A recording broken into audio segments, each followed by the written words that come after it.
রয়বাড়ির মেয়ে বউরা পান্তা ভাত খেতে খেতে গল্প করার সময় ডোনার ফোন আসলে ডোনা সেবন্তীকে বলে আমাকে এক্ষুনি বেরোতে হবে, এই বলে সেখান থেকে চলে যায়। এরপর সেবন্তী সবার সামনে বলে ডোনা আমায় বলেছে সমিতের বউ যদি চাকরি করে এ বাড়িতে এসে চাকরি না ছাড়লে আমিও কিন্তু কোনো কম্প্রোমাইজ করব না। একদিকে তো কথাটা ঠিকই বলেছে, বল ও কেনই বা ওর চাকরি ছাড়বে। তখনই পুরবী বলে তোমার ছোট ছেলের বউয়ের এত বড় কথা বলার সাহস হয় কি করে? আমি আমার সমিতের জন্য জিনিয়াকে এবাড়ির বউ করে আনবো, জিনিয়া আমার সাথে নাচে স্কুলটা সামলাবে, এই বলে সেখান থেকে চলে যায়। ওদিকে আকাশ মোহনাকে বলে তুই কি আকাশের সাথে কথা বলছিলি? মোহনা বলে কোথায় না তো, তুই ভুল শুনেছিস, এই বলে সেখান থেকে চলে যায়।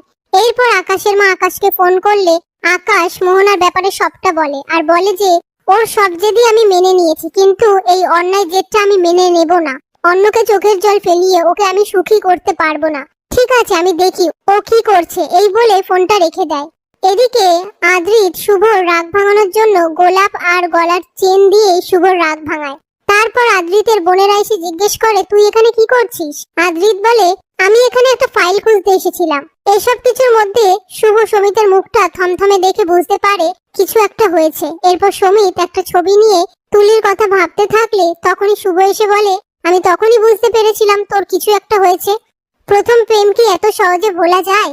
সমিত বলে আমি কি ওর কাজে বাধা হয়ে দাঁড়াতাম বল?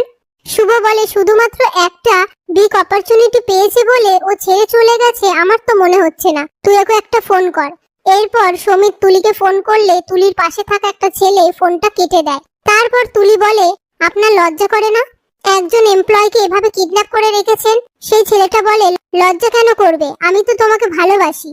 এদিকে তুলি ফোনটা না ধরলে সমিত কষ্ট পায় আর বলে আমি বলেছিলাম ও ফোনটা ধরবে না, আমাকেও এগিয়ে যেতে হবে আর পেছনে ফিরে তাকাবো না, এই বলে ছবিটা ছিঁড়ে দেয়। সেটা দেখে শুভ বলে দুম করে কোনো ড্রাস্টিক স্টেপ নিস না, যা সিদ্ধান্ত নিবি ভেবে চিন্তে নিবি, এটা কিন্তু তোর জীবন, তুই কি করবি না করবি।